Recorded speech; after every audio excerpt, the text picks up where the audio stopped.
ఈ రోజు చాలా మంది 10th క్లాస్ రిజల్ట్ వచ్చింది కదా.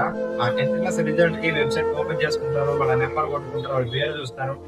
ఎప్పుడైతే ఫెయిల్యూర్ అయ్యామని తెలిసిన వెంటనే ఏం చేస్తారంటే, ఇక నా జీవితం ఇంతే, చుట్టుపక్కల వాళ్ళు నా తల్లిదండ్రులు ఏమనుకుంటారు నన్ను అని చెప్పేసి వెంటనే మనస్తాపానికి గురైపోయినటువంటి ఒక కొడుకు, ఒక కుమార్తె ఏం చేస్తారు, ఎక్కడికో దూరాన్ని వెళ్ళిపోయి పట్టాల మీద మరి తలలు పెట్టి ఆత్మహత్య చేసిన వాళ్ళు చాలా మంది.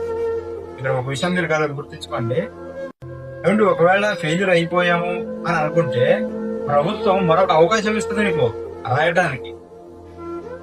ఇప్పుడు ప్రభుత్వం ఒక అవకాశం ఇస్తుందన్నప్పుడు దాన్ని వినియోగించుకోకుండా ఇక నా జీవితం అయిపోయింది, ఎవరో ఏమో అనుకుంటారని చెప్పేసి నువ్వు మరణించిన తర్వాత నరకానికి వెళ్ళిపోతే నిన్నే నమ్మి బ్రతికినటువంటి నీ తల్లి గాని, నిన్నే నమ్ముకున్నటువంటి నీ తండ్రి గాని ఏమైపోతాడు ఒక్కసారి ఆలోచించండి అండి. నువ్వు ఫెయిల్యూర్ అయిపోతే ప్రభుత్వం నీకు ఒక అవకాశం ఇస్తుంది, కానీ నువ్వే లేకపోతే నీ తండ్రికి ఒక కొడుకు లేడు, నీ తల్లికి ఒక కొడుకు లేడు.